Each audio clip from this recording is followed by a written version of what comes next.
First of all, I take umbrage to the very personal comments made against my good friend Suhail. Just because he can use a comb and others can't should not go against him. There are 3 or 4 things that I should want to say out here. My comb. Number one. I didn't hear it. I said, Suhail, just about my hair. I said just because you can use a comb should not go against you, Suhail. No, all in the lighter vein, yeah. All in a lighter vein. No, Madhav, look, let's get serious here. Each and every comment of Dr. Bhagwat was on the dot. Each comment was prescient.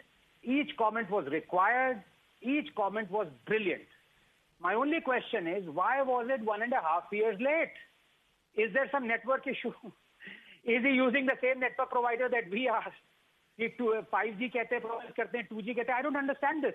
I think what everyone has missed is this little phrase that says, do the right thing. There is no time to do the right thing before elections, after elections. No party comes out of this like a Cadillac from a car wash. No party, including the RSS.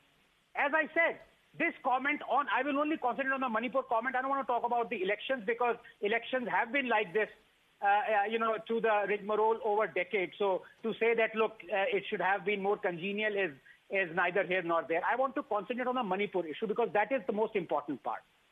Why couldn't Dr. Bhagwat make the same issue, same remark 1.5 years ago or 1 year something ago? Let me tell you, Mr. Modi, we said it on day one, should have visited Manipur, should have commented on Manipur. He was needlessly forced to by the opposition in the parliament. That should not have happened. Number two, the Congress that rightly said Prime Minister should speak upon it, rightly so. And I commented, the problem is they did not tell half the story. Let me tell you in 30 seconds.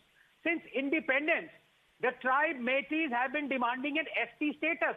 During the UPA, Congress was in power both at the center and the state.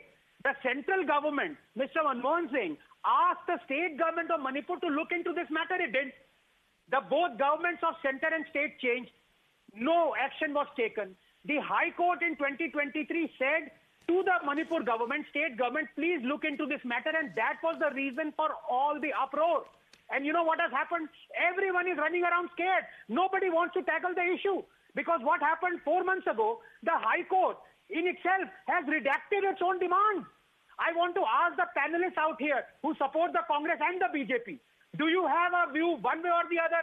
Should the ST status be given to Métis? 1.5 साल हो गए हैं, अभी तक हिम्मत नहीं है. You want to comment on that, Deshadhar Nigam? You want to quickly respond to that? See, let me tell you, let me give you an overall picture, then I'll answer.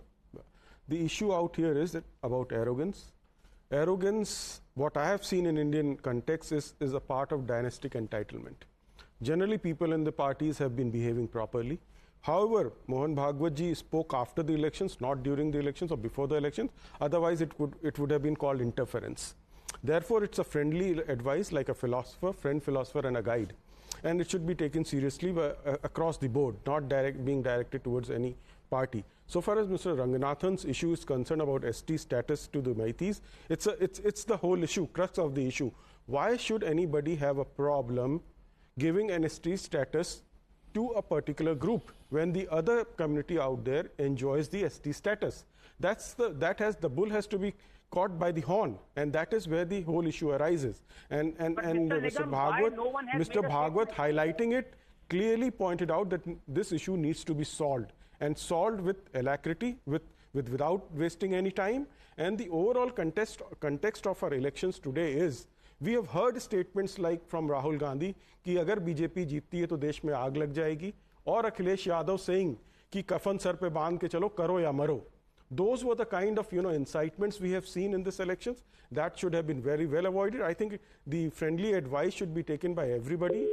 And now the elections are over. And in the parliament, we have two strong groups. They must debate, discuss, don't walk out every time and allow a bill to be passed with its nuances or weaknesses or whatever it is, because there is a view from the government which puts a bill in the parliament to be passed. And if the inputs are not coming from the opposition side and they walk out, that is where the democracy gets weakened. And I think everybody should take this advice seriously. Right. But I want to ask you a simple question, in fact, Mr. Deshathar Nigam. You know, the RSS repeatedly says that it is apolitical, that it does not make any comments which are political in nature. But today's comments seem to be a huge departure, because they're literally commenting on our democratic system, our entire political system, the political discourse, and what have you. See, the fact is, the entire philosophy of RSS is creating social harmony, samajik samrasta. And if the political parties indulge in all these kinds of things, being divisive in nature, being very communal in nature, then the social harmony gets weakened. This is directed towards that end. The ultimate aim of the RSS is that the society coexists, there is social harmony in the society, and therefore such kind of comments which we have been seeing from all political parties should be avoided at any cost.